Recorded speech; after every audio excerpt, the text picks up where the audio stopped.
Ukraine's President Volodymyr Zelensky leaves the first day of a special NATO summit disappointed Ukraine's membership process has stalled.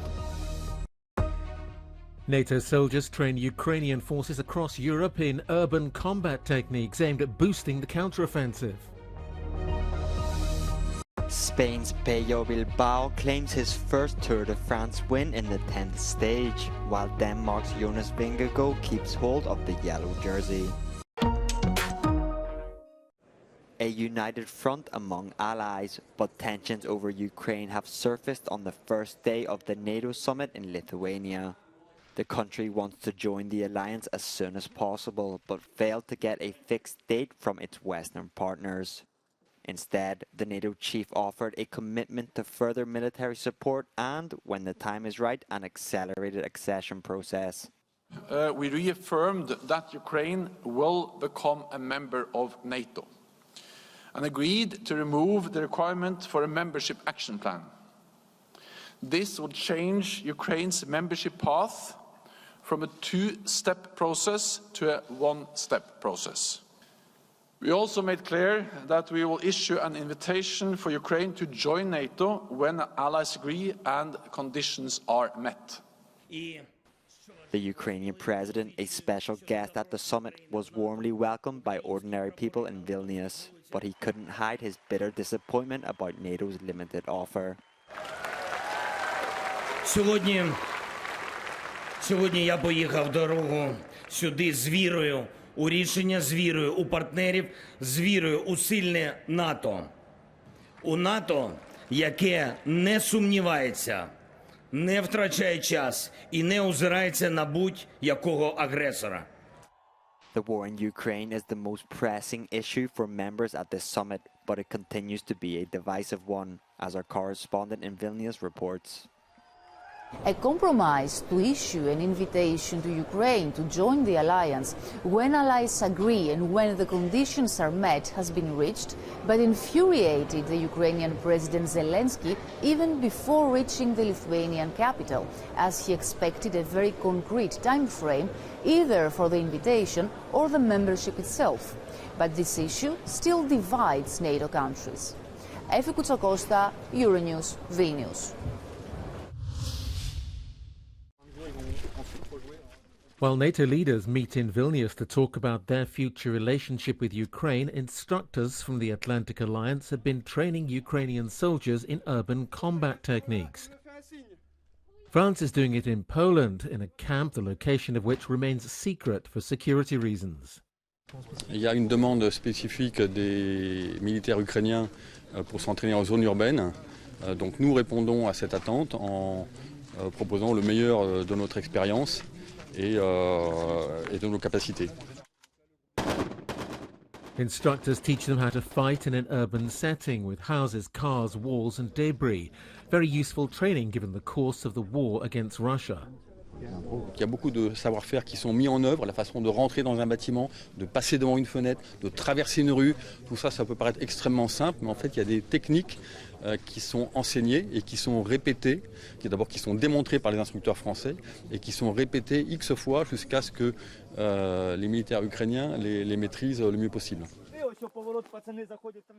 Ukrainian soldiers are receiving training in many NATO countries in the handling of weapons, armoured vehicles, etc.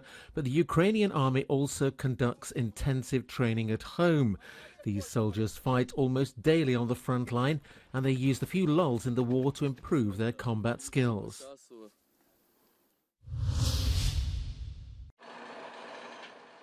The death toll from Sunday's Russian strike on a humanitarian aid delivery centre in the southern Ukrainian city of Orikhiv has risen to 7.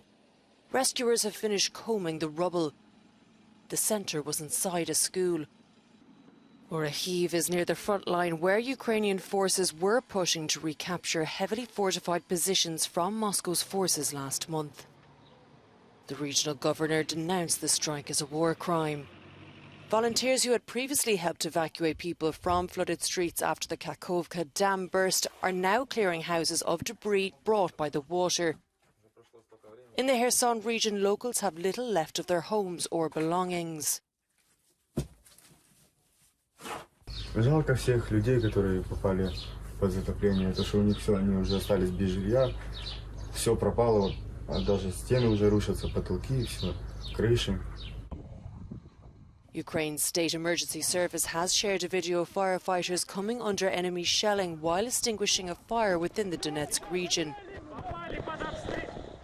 They made a dash to find shelter. No one was injured. Protesters in Israel facing off against the police. Tens of thousands of demonstrators have blocked highways and roads in Tel Aviv and elsewhere across the country today. They're protesting against a controversial judicial reform bill by Prime Minister Benjamin Netanyahu's hard-right coalition government. Over 40 people have been arrested so far.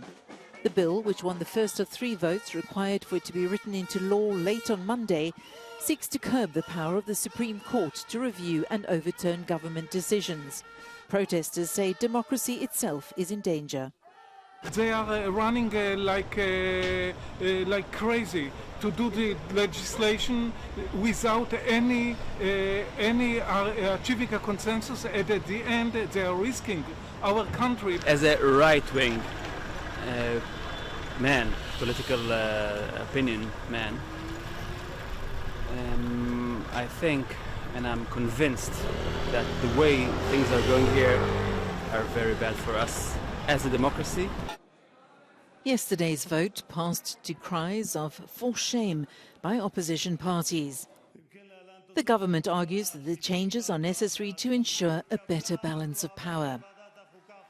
But critics believe it would give politicians more power over the courts, reduce their independence and weaken the country's democracy.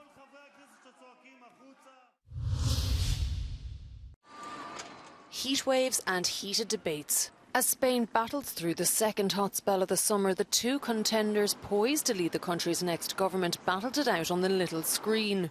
With less than 2 weeks to go until July's snap general election, outgoing Socialist Prime Minister Pedro Sánchez and Popular Party leader Alberto Núñez Feijóo spent 100 minutes talking over each other and hurling insults.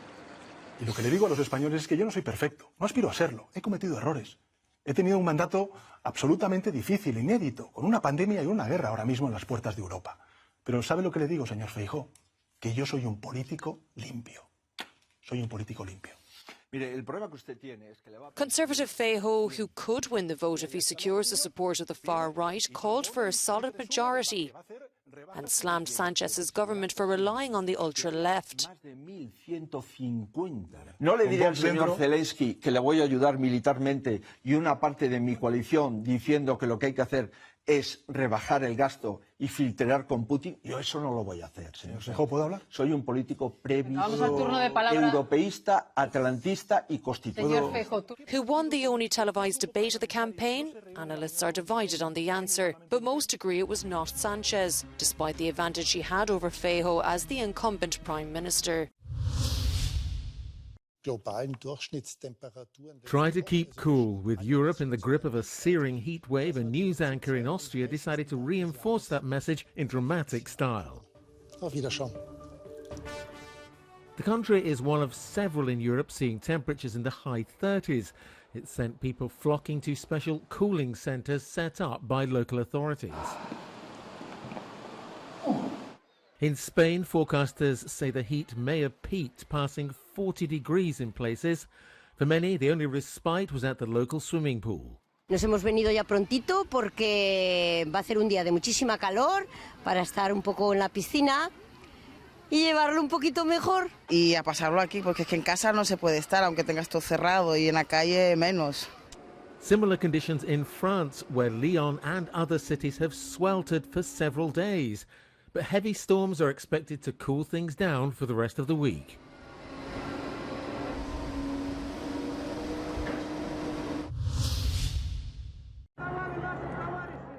The European Court of Human Rights has condemned Russia over an investigation into the 2015 murder in Moscow of Boris Nemtsov, one of Vladimir Putin's main opponents. Nemtsov was shot 4 times at close range on a bridge close to the Kremlin on the 27th of February 2015.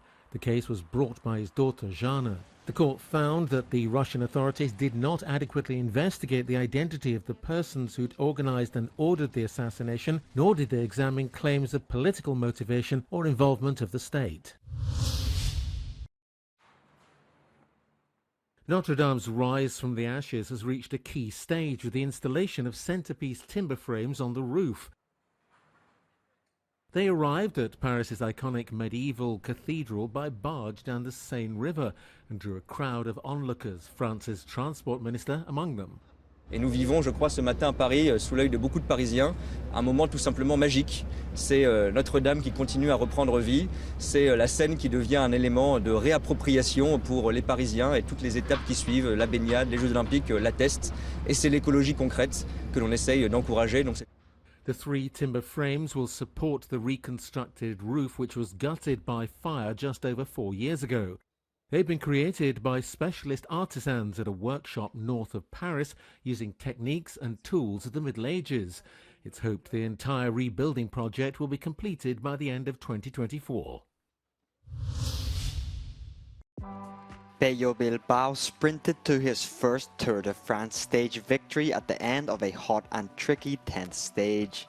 The Spaniard also gained significant time in the overall standings, which were led by Jonas Vingegaard at the end of Tuesday. Bilbao finished the undulating 167-kilometer route from Vulcania to Issoire just ahead of George Zimmerman and Ben O'Connor. Most of the overall contenders finished in just over 3 minutes further back. That saw Bilbao move up from 11th to 5th, less than 2 minutes off the podium. The Tour ends in Paris on the 23rd of July.